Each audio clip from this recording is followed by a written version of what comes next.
बहुत समय पहले की बात है। किसी नगर में एक बेहद प्रभावशाली महंत रहते थे। उनके पास शिक्षा लेने हेतु कई शिष्य आते थे। एक दिन एक शिष्य ने महंत से सवाल किया, स्वामी जी, आपके गुरु कौन हैं? आपने किस गुरु से शिक्षा प्राप्त की है? महंत शिष्य का सवाल सुन मुस्कुराए और बोले, मेरे हजारों गुरु हैं। यदि मैं उनके नाम गिनने शुरू करूं तो शायद महीने लग जाए, लेकिन फिर भी मैं अपने 3 गुरुओं के बारे में तुम्हें ज़रूर बताना चाहूँगा। एक था चोर। एक बार मैं रास्ता भटक गया था और जब दूर किसी गांव में पहुंचा तो बहुत देर हो गई थी। सब दुकानें और घर बंद हो चुके थे, लेकिन आखिरकार मुझे एक आदमी मिला जो एक दीवार में सेंध लगाने की कोशिश कर रहा था। मैंने उससे पूछा कि मैं कहाँ ठहर सकता हूँ, तो वह बोला कि आधी रात गए इस समय आपको कहीं आराम मिलना बहुत मुश्किल होगा, लेकिन आप चाहे तो मेरे साथ ठहर सकते हो। मैं एक चोर हूँ और अगर एक चोर के साथ रहने में आपको कोई परेशानी नहीं होगी तो आप मेरे साथ रह सकते हैं। वह इतना प्यारा आदमी था कि मैं उसके साथ 1 महीने तक रह गया। वह हर रात मुझसे कहता कि मैं अपने काम पर जाता हूँ, आप आराम करो, प्रार्थना करो। जब वह काम से आता तो मैं उससे पूछता कि क्या तुम्हें मिला, तो वह कहता कि आज तो कुछ नहीं मिला, पर अगर भगवान ने चाहा तो जल्दी ही ज़रूर कुछ मिलेगा।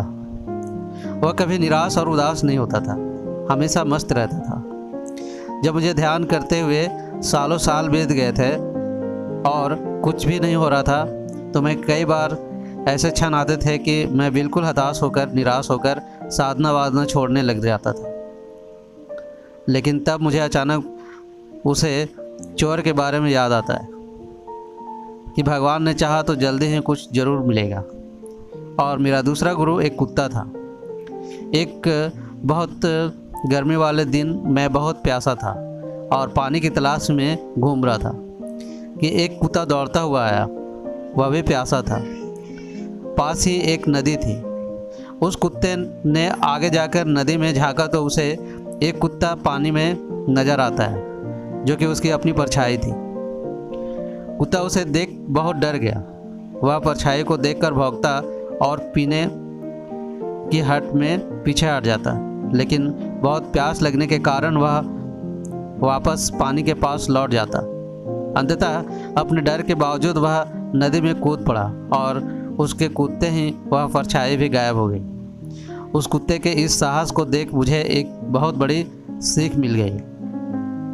अपने डर के बावजूद व्यक्ति को छलांग लगाना ही होगा।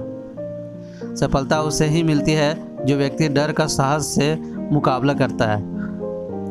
और मेरा तीसरा गुरु एक छोटा बच्चा है। मैं गांव से गुजर रहा था कि मैंने देखा कि एक छोटा बच्चा एक जलती हुई मोमबत्ती से ले जा रहा था। वह पास के किसी गिरजाघर में मोमबत्ती जलाने जा रहा था। मजाक में ही मैंने उससे पूछा कि क्या यह मोमबत्ती तुमने जलाई है? वह बोला, जी मैंने ही जलाई है। तो मैंने उससे कहा कि एक क्षण था जब यह मोमबत्ती बुझी हुई थी और फिर एक क्षण आया जब यह मोमबत्ती जल गई। क्या तुम मुझे यह स्रोत दिखा सकते हो जहाँ से वह ज्योति आई? वह बच्चा हंसा और मोमबत्ती को फूंक मारकर बुझाते हुए बोला, अब आपने ज्योति को जाते हुए देखा है, कहाँ गई वह? आप ही मुझे बताइए। मेरा अंधकार चकनाचूर होकर गया। मेरा ज्ञान जाता रहा और उस क्षण मुझे अपनी ही दृढ़ता का एहसास हुआ। तब से मैंने खोर ज्ञान से हाथ धो लिया। मित्रों, शिष्य होने का अर्थ क्या है? शिष्य होने का अर्थ है पूरे अस्तित्व के प्रति खुले होना, हर समय हर ओर से सीखने को तैयार रहना। जीवन का हर क्षण हमें कुछ न कुछ सिखाने का मौका मिलता है। हमें जीवन में हमेशा एक शिष्य बनकर अच्छी बातों को सीखता रहना चाहिए।